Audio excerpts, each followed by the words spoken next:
we know about healthcare worker vaccination, particularly about influenza vaccination, is that it's not at the levels that we'd like it to be. It still remains between 50 and 60% of healthcare workers are getting the flu vaccine each year, which is just not good enough. So what we know about healthcare worker vaccination is that there are a range of barriers, just like in the community.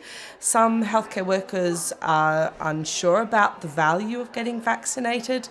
Some are concerned about potentially catching the flu from the vaccine, so that stubborn vaccine myth that we know is around, whereas others maybe just can't access the flu vaccine.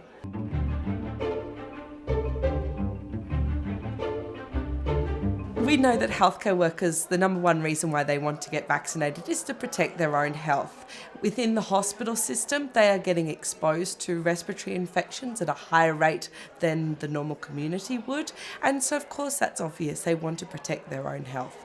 After that, then they also want to protect their patients. They want to protect their family members. And, of course, then we want to ensure that hospital systems have the numbers of staff needed to sustain good practices.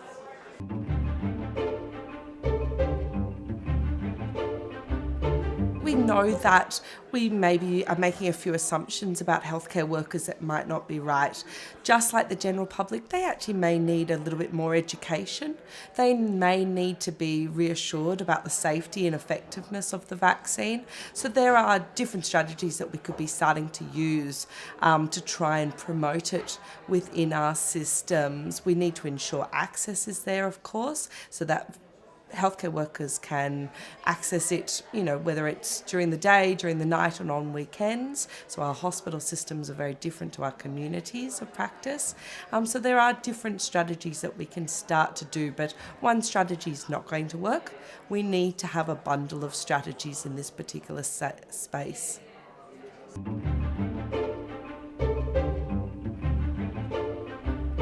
That's a really interesting question that, have we been using kind of the traditional approaches too long? Is there something else that we could be doing? I've previously looked into the use of a decision aid to see whether a decision aid can help with decisional motivation, actually clarifying whether or not people understand the different issues and help them with making their decision about the vaccine. But there may be other strategies such as motivational interviewing that we've been hearing about, which could be another approach that we could use.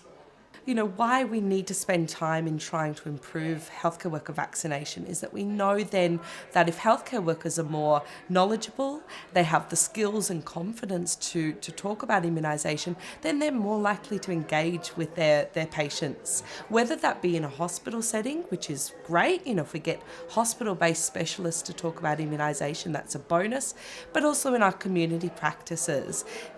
A vaccinated healthcare worker has shown to be more likely to engage and therefore get their patients to be vaccinated.